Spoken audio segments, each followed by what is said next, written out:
नमस्ते बच्चों, मैं दया सर शिशु कल्याण कोचिंग सेंटर से।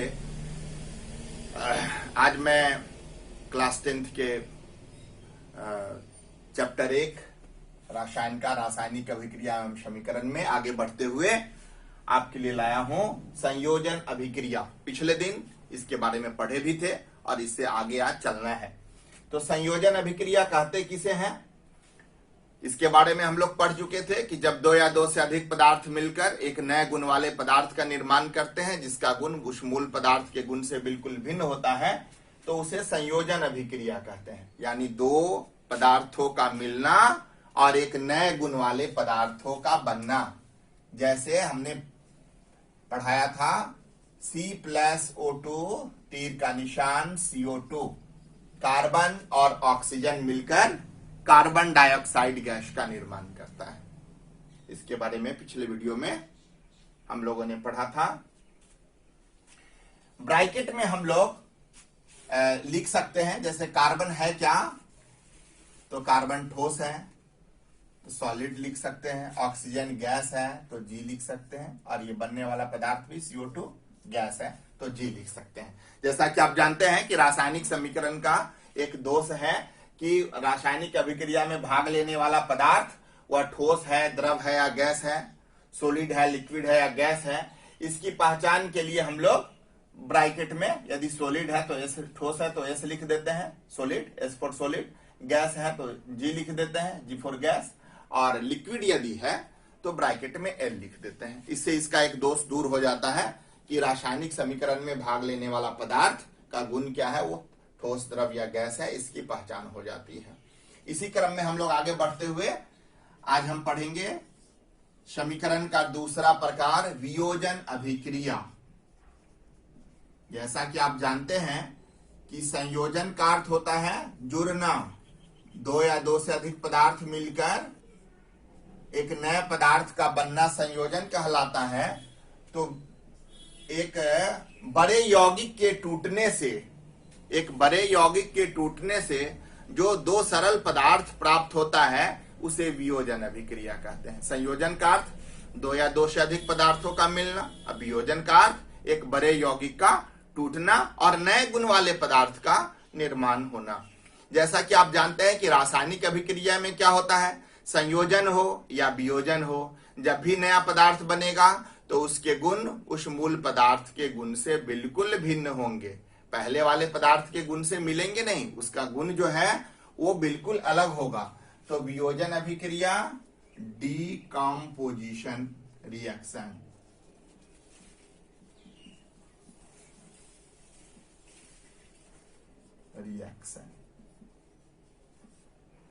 एक उदाहरण के तौर पर हम लोग ले सकते हैं CaCO3 calcium carbonate calcium oxide बनाता है गर्म होने के बाद और कार्बन डाइऑक्साइड बनता है। ये है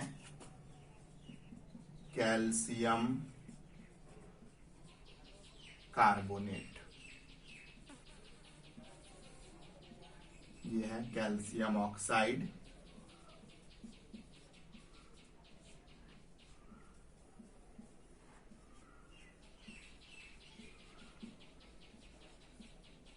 और ये है कार्बन डाइऑक्साइड।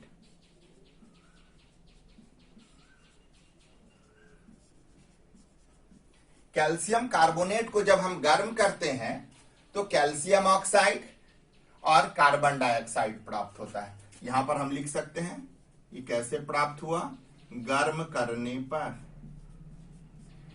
कैल्शियम कार्बोनेट एक यौगिक है जिसको गर्म करते हैं तो दो नए पदार्थ का निर्माण होता है, कैल्शियम ऑक्साइड और कार्बन डाइऑक्साइड। तो इसको हम लोग वियोजन अभिक्रिया कहते हैं। वैसी रासायनिक अभिक्रिया जिसमें एक बड़े यौगिक के टूटने से दो सरल पदार्थ प्राप्त होते हैं उसे हम लोग वियोजन अभिक्रिया कहते हैं। तो संयोजन अभिक्रिया वियोजन अभिक्रिया के बिल्कुल विपरीत है। एक यह भी क्वेश्चन आता है परीक्षा में, बोर्ड परीक्षा में अक्सर पूछे जाते हैं कि संयोजन अभिक्रिया को वियोजन अभिक्रिया के विपरीत क्यों कहा जाता है, या वियोजन अभिक्रिया को संयोजन अभिक्रिया के विपरीत क्यों कहा जाता है। क्योंकि इसमें दो पदार्थ मिलकर एक नए पदार्थ का निर्माण करते हैं और इसमें एक बड़े यौगिक के टूटने से दो सरल यौगिक या दो सरल पदार्थ बनता है, जिसके गुण इस मूल पदार्थों के गुण से बिल्कुल भिन्न होता है। रासायनिक अभिक्रिया का प्रकार है, तो बनने वाला जो पदार्थ होगा उसका गुण तो उस मूल पदार्थ के भिन्न से अलग होना ही है, ये गुण तो इसमें होना ही चाहिए, तभी इसे रासायनिक अभिक्रिया कहा जाएगा। ये दोनों ही रासायनिक अभिक्रिया के ही प्रकारों में से है। तो संयोजन अभिक्रिया में दो या दो से अधिक पदार्थ मिलकर एक नए गुण वाले पदार्थ का निर्माण करते हैं, और वियोजन अभिक्रिया में एक बड़े यौगिक के टूटने से दो सरल यौगिक बनता है, जिसका गुण उस मूल पदार्थ के गुण से बिल्कुल भिन्न होता है। तो ये संयोजन अभिक्रिया है और ये वियोजन अभिक्रिया है, दोनों एक दूसरे के विपरीत। संयोजन में दो पदार्थों का जुड़ना, वियोजन में एक बड़े यौगिक का टूटना। इस तरह से ये दोनों अभिक्रियाएं एक दूसरे के विपरीत माने जाते हैं। अब हम लोग अभिक्रिया का तीसरा प्रकार के बारे में पढ़ेंगे।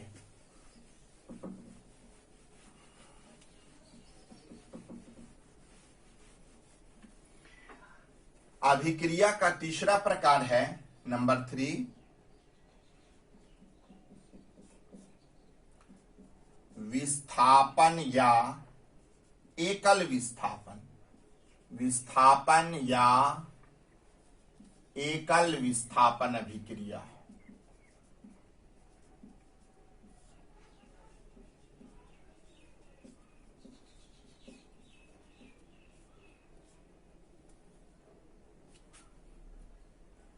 इसका एक उदाहरण ले सकते हैं, Fe प्लस CuSO4 तीर का निशान FeSO4 प्लस Cu।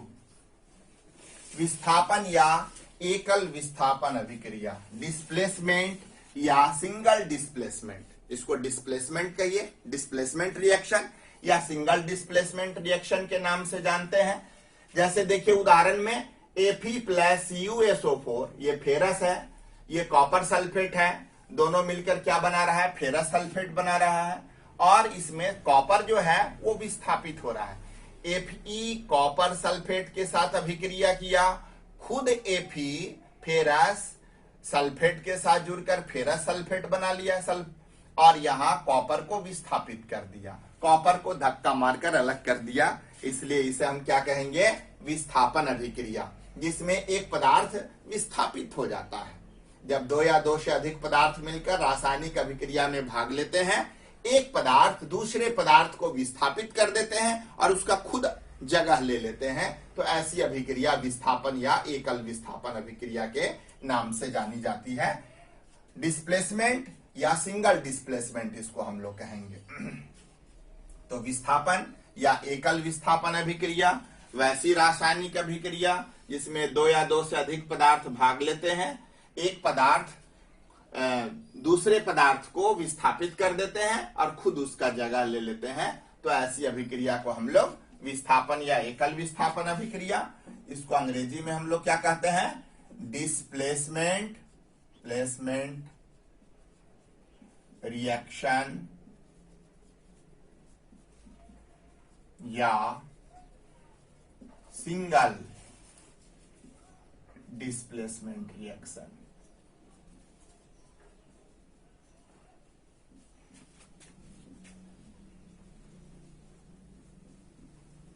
विस्थापन या एकल विस्थापन अभिक्रिया, डिस्प्लेसमेंट और सिंगल डिस्प्लेसमेंट रिएक्शन वैसी रासायनिक अभिक्रिया जिसमें दो या दो से अधिक पदार्थ रासायनिक अभिक्रिया में भाग लेते हैं, एक पदार्थ दूसरे पदार्थ को विस्थापित कर देते हैं और खुद उसका जगह ले लेते हैं, इसे हम कहते हैं विस्थापन या एकल विस्थापन अभिक्रिया।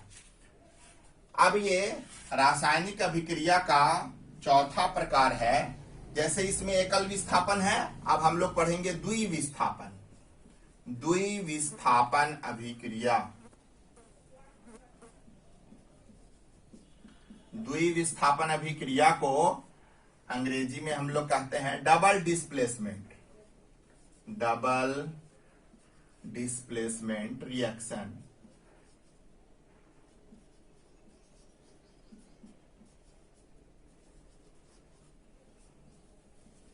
डबल डिस्प्लेसमेंट रिएक्शन, और डबल डिस्प्लेसमेंट रिएक्शन का एक उदाहरण हम ले सकते हैं,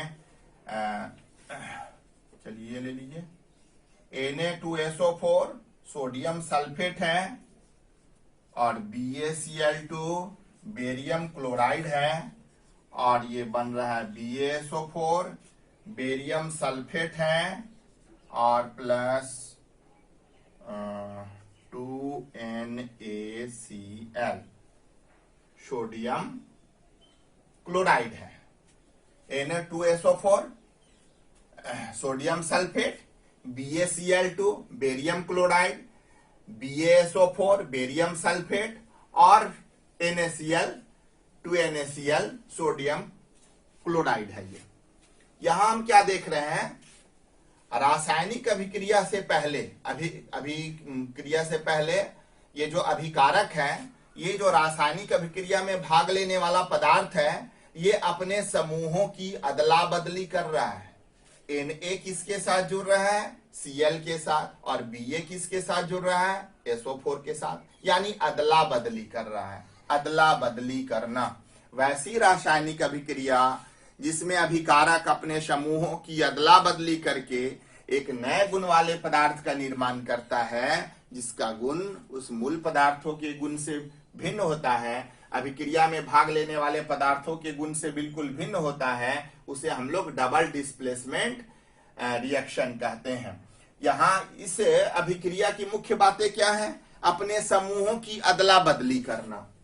पहला जो हम लोग पढ़े हैं विस्थापन या एकल विस्थापन में, सिंगल डिस्प्लेसमेंट में क्या होता है कि एक पदार्थ दूसरे पदार्थ को विस्थापित कर देता है और खुद उसका जगह ले लेता है, लेकिन यहां सो नहीं होता। यहां डबल डिस्प्लेसमेंट में दोनों पदार्थ क्या करते हैं, अपने समूहों की अदला बदली करते हैं। जैसा कि आप देख रहे हैं, सोडियम क्लोरीन के साथ जुड़ रहा है और बेरियम सल्फेट के साथ जुड़ करके बेरियम सल्फेट बना रहा है और ये सोडियम क्लोराइड बना रहा है। तो अपने समूहों की अदला बदली करना द्विविस्थापन अभिक्रिया कहलाता है।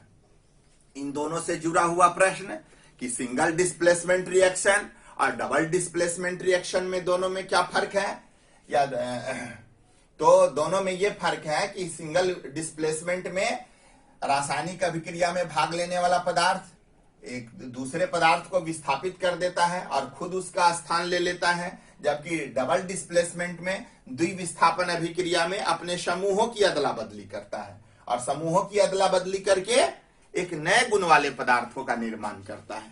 और नए गुण वाले पदार्थों का निर्माण करने का मतलब क्या, कि उस मूल पदार्थ के गुण से बिल्कुल भिन्न हो, जो कि रासायनिक अभिक्रिया का पहला शर्त है कि बनने वाला पदार्थ नए गुण वाले पदार्थ होना चाहिए, उसका गुण पहले वाले पदार्थ के गुण से बिल्कुल भिन्न होना चाहिए। तो हम लोगों ने ये 4 अभिक्रियाओं के बारे में पढ़ लिया, विस्थापन या एकल विस्थापन और द्विविस्थापन अभिक्रिया। इससे पहले संयोजन और वियोजन अभिक्रियाओं के बारे में पढ़ा। अब इसी प्रकार से हम आगे बढ़ते हैं। हमारा जो अगला है उपचयन एवं अपचयन। उपचयन और अपचयन इन दोनों में संबंध है। तो तीसरा प्रकार हमारा, ये 5वां प्रकार हमारा होगा उपचयन एवं अपचयन।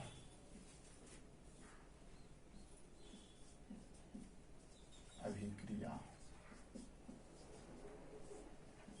उपचयन एवं अपचयन अभिक्रिया। उपचयन का मतलब क्या होता है, ऑक्सीजन का संयोग यानी ऑक्सीडेशन। Oxidation and reduction.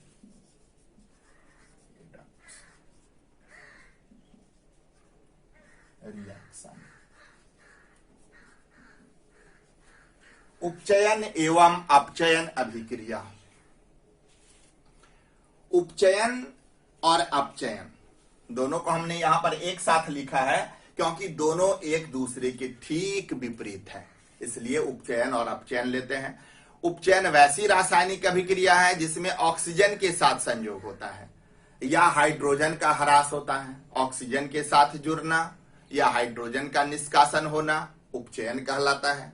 और अपचयन में ठीक उसका उल्टा, हाइड्रोजन के साथ संयोग या ऑक्सीजन का हटना, ये दोनों अभिक्रियाएं एक दूसरे से संबंधित है।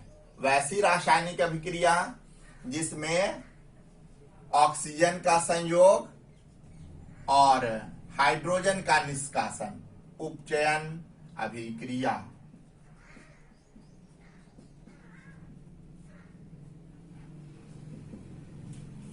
उपचयन अभिक्रिया में ऑक्सीजन का संयोग होगा या हाइड्रोजन का निष्कासन होगा। अपचयन अभिक्रिया में हाइड्रोजन का संयोग होगा या ऑक्सीजन का निष्कासन होगा। तो दोनों एक दूसरे के ठीक विपरीत हैं, इसलिए इसको हम लोग एक साथ यहां पर लिखे हैं, उपचयन एवं अपचयन अभिक्रिया, ऑक्सीडेशन एंड रिडक्शन रिएक्शन।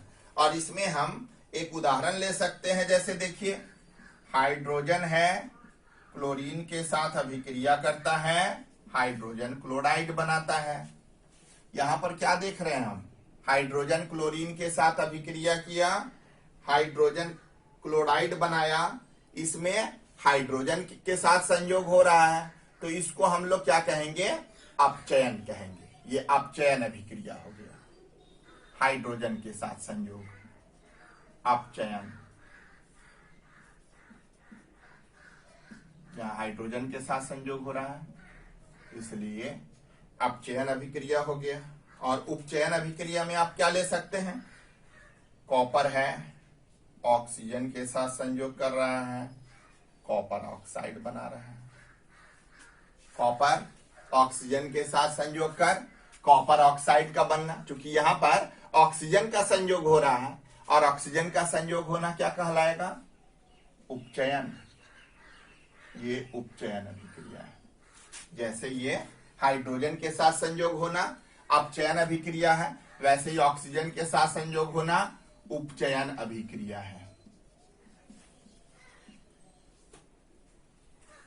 उपचयन अभिक्रिया, ऑक्सीजन के साथ संयोग होना उपचयन अभिक्रिया, हाइड्रोजन के साथ संयोग होना या हाइड्रोजन का संयोग होना अपचयन अभिक्रिया के नाम से जाना जाता है। लेकिन आपको मैं एक बात बतला दूं कि जब भी ये अभिक्रिया होगा दोनों साथ साथ होता है। उपचयन अभिक्रिया जब भी होता है तो उपचयन के साथ अपचयन, और अपचयन अभिक्रिया जब भी होगा तो उपचयन की भी अभिक्रियाएं होगी। तो इस अपचयन और उपचयन दोनों ही अभिक्रियाएं जब साथ साथ होती है तो इस अभिक्रिया का एक नया नाम दिया जाता है, जिसका नाम है रेडॉक्स अभिक्रिया। तो रेडॉक्स अभिक्रिया किसे कहते हैं, वैसी रासायनिक अभिक्रिया जिसमें अपचयन एवं उपचयन दोनों ही क्रियाएं साथ साथ होती हो तो रेडॉक्स अभिक्रिया के नाम से जाना जाता है। और इलेक्ट्रॉन के त्याग और ग्रहण करने के संबंध में भी हम लोग रेडॉक्स अभिक्रिया का उदाहरण दे सकते हैं। जैसे जब कोई पदार्थ इलेक्ट्रॉन का त्याग करेगा तो दूसरा पदार्थ इलेक्ट्रॉन ग्रहण करेगा, तो त्याग और ग्रहण की क्रियाएं साथ साथ होगी। जब तक कोई देगा नहीं तब तक दूसरा ले नहीं सकता। जब तक एक पदार्थ इलेक्ट्रॉन का त्याग नहीं करेगा तब तक दूसरा पदार्थ इलेक्ट्रॉन ग्रहण नहीं कर सकता। तो इलेक्ट्रॉन का त्याग और ग्रहण दोनों ही क्रियाएं साथ साथ होती है। और इलेक्ट्रॉन के त्याग और ग्रहण करने के संबंध में हम एक बात कह सकते हैं कि इलेक्ट्रॉन का त्याग होना और ग्रहण होना जब दोनों साथ साथ ये क्रियाएं होती है तो इसको हम लोग रेडॉक्स अभिक्रिया के नाम से जानते हैं। तो यहाँ पर हम लोग उपचयन और अपचयन के बारे में ये पढ़ेंगे कि अपचयन एवं उपचयन की क्रियाएं दोनों ही क्रियाएं साथ साथ होती है और इसको हम लोग रेडॉक्स अभिक्रिया के नाम से जानते हैं। एक उदाहरण ले सकते हैं कि उपचयन और अपचयन दोनों ही क्रियाएं कैसे साथ साथ होती है। देखिए यहां जैसे अब इसको हम लोग लिख रहे हैं, यहां पर कॉपर ऑक्साइड है प्लस हाइड्रोजन है, ये कॉपर और प्लस H2। तो कॉपर ऑक्सीजन है, यहां पर इसका ऑक्सीजन का त्याग हो गया, तो यहां पर हम लोग क्या कहेंगे, इसको हम लोग कहेंगे अपचयन, ये अपचयन है। और हाइड्रोजन है, यहां पर ऑक्सीजन के साथ ये जुड़ गया, तो इसको हम लोग क्या कहेंगे, इसको हम लोग कहेंगे उपचयन। कॉपर ऑक्साइड हाइड्रोजन के साथ अभिक्रिया कर रहा है, कॉपर बना रहा है और H2O जल बना रहा है। यहां पर ऑक्सीजन, कॉपर ऑक्साइड से कॉपर ऑक्सीजन हट गया। हमने क्या कहा कि ऑक्सीजन का हटना या हाइड्रोजन का संयोग होना, दोनों ही बातें हैं अपचयन में। हाइड्रोजन का जुड़ना या ऑक्सीजन का हटना। यहां ऑक्सीजन हट रहा है कॉपर ऑक्साइड से, तो ऑक्सीजन का हटना अपचयन कहलाएगा।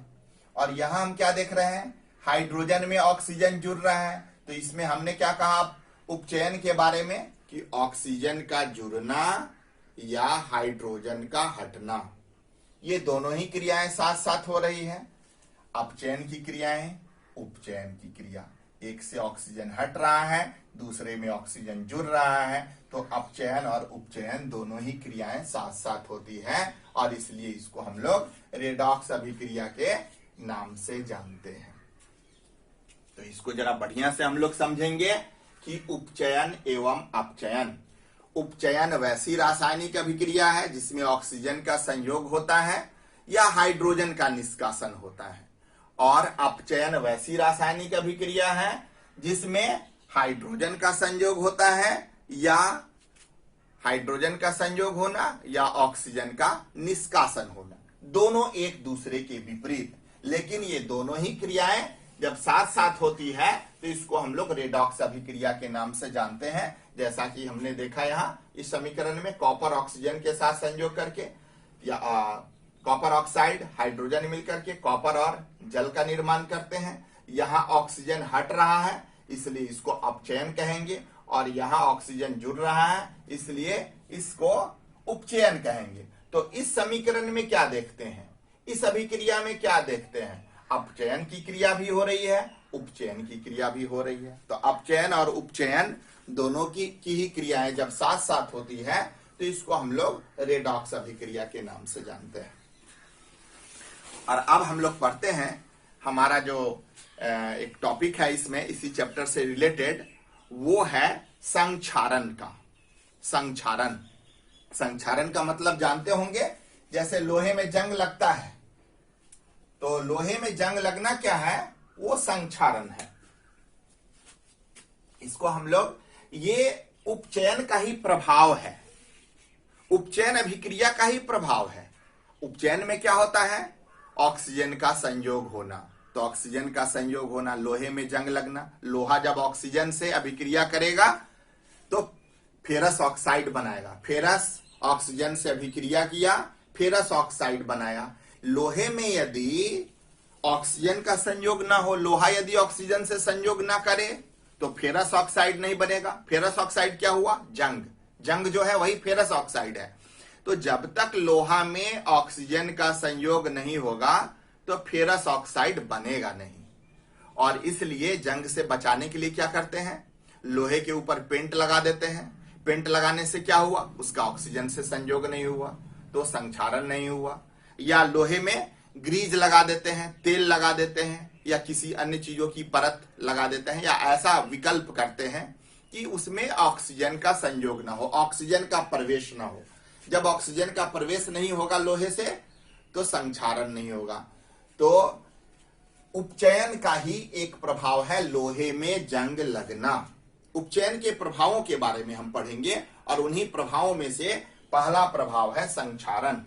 जब लोहे जैसे धातुओं पर ऑक्सीजन का संयोग होता है तो वे ऑक्साइड बनाती हैं। अन्य और भी है, मैग्नीशियम के साथ भी ऑक्सीजन का संयोग होता है, एल्युमिनियम के साथ भी ऑक्सीजन का संयोग होता है। तो जब धातुओं पर ऑक्सीजन का संयोग होता है तो वे ऑक्साइड का निर्माण करते हैं, और ये ऑक्साइड जो है वही संक्षारण है। वही जैसे लोहे में जंग लगना संक्षारण है, वो जो जंग बन गया वो लोहे का संक्षारण कर दिया। तो अब इस टॉपिक पर हम आते हैं, संक्षारण यानी उपचयन का प्रभाव। उपचयन अभिक्रिया का पहला प्रभाव है संक्षारण। तो इसको हम लोग लिख सकते हैं यहां पर, उपचयन के प्रभाव।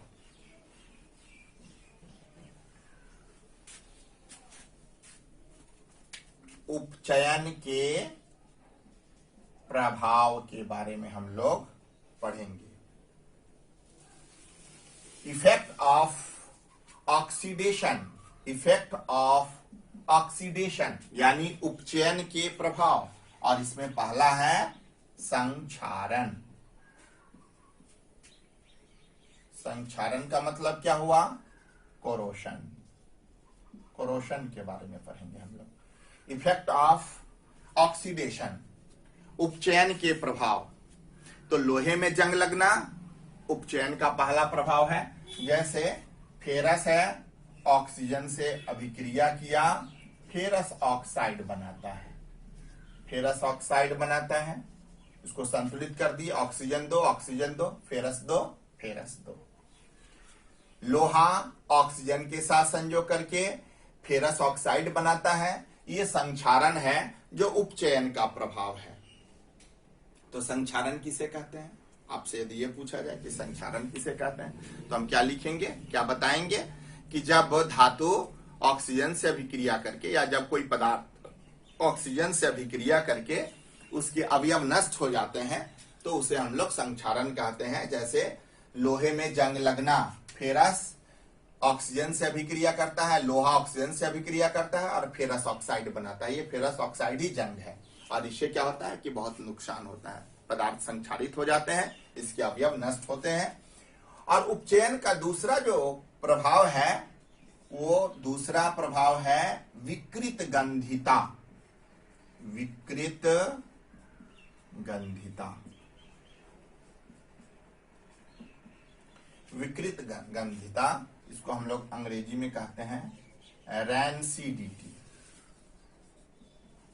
रैंसिडिटी के बारे में हम लोग पढ़ेंगे। दूसरा प्रभाव उपचयन का, खाद्य पदार्थ, खास करके तेल या वसा से बने खाद्य पदार्थों में लंबे समय तक जब उन्हें छोड़ दिया जाता है तो उनके स्वाद बदल जाते हैं। स्वाद बदल जाते हैं तो अच्छा स्वाद नहीं होता, वो स्वाद बिगड़ जाता है, खराब लगने लगता है। जैसे लंबे समय से रखा हुआ आपके घर में कोई पूरी पकवान जो तेल में बना हो, छना हो, जब लंबे दिनों तक रख देते हैं तो कुछ दिनों के बाद देखते हैं कि उसका स्वाद बिगड़ जाता है। ये बिगड़ने का कारण क्या है कि वो ऑक्सीकृत हो गया, वो उपचयन की क्रिया हुई, उसमें ऑक्सीजन का संयोग हुआ। तो ऑक्सीजन के संयोग से जब तेल या वसा से बने खाद्य पदार्थ जब उनके स्वाद बिगड़ जाते हैं तो इसी बिगड़े हुए स्वाद को या बिगड़े हुए पदार्थ को उनके स्वाद में परिवर्तन होना विकृत गंधिता कहलाता है, रैंसिडिटी कहलाता है। और इसका विकल्प क्या है? विकल्प यही हो सकता है कि ऑक्सीजन का संयोग हुआ है तो ऑक्सीजन का संयोग ना हो उसमें, तो इसके लिए क्या करते हैं कि उन खाद्य पदार्थों में ऑक्सीजन निकाल देते हैं और उसके जगह पर नाइट्रोजन भर देते हैं। जैसा कि आपने देखा होगा चिप्स के थैले में फूला हुआ है वो, और उसमें क्या भरा हुआ है?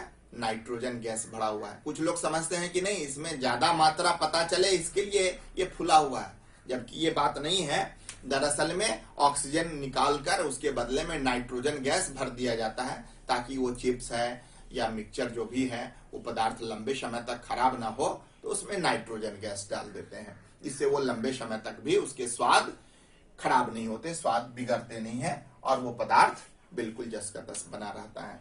तो ये हमारा चैप्टर में, इस चैप्टर में, ये जो चैप्टर है हमारा रासायनिक अभिक्रिया एवं समीकरण में, इतनी ही बातें हैं। और मैं होमवर्क में आप लोग को दे रहा हूं कि इन जो भी अभिक्रियाओं के प्रकार के बारे में आपने पढ़ा तो इसको हम लोग ध्यान से पढ़ेंगे, समझेंगे और इनके एक नए प्रकार, एक समीकरण को आप एक दूसरा समीकरण कमेंट्स बॉक्स में पेश करेंगे, लिख सकते हैं और इससे आपका अनुभव बढ़ेगा। तो आज बस इतना ही, फिर हम लोग अगले वीडियो में मिलेंगे, अगले क्लास में मिलेंगे, अगले चैप्टर को लेकर के। Good bye.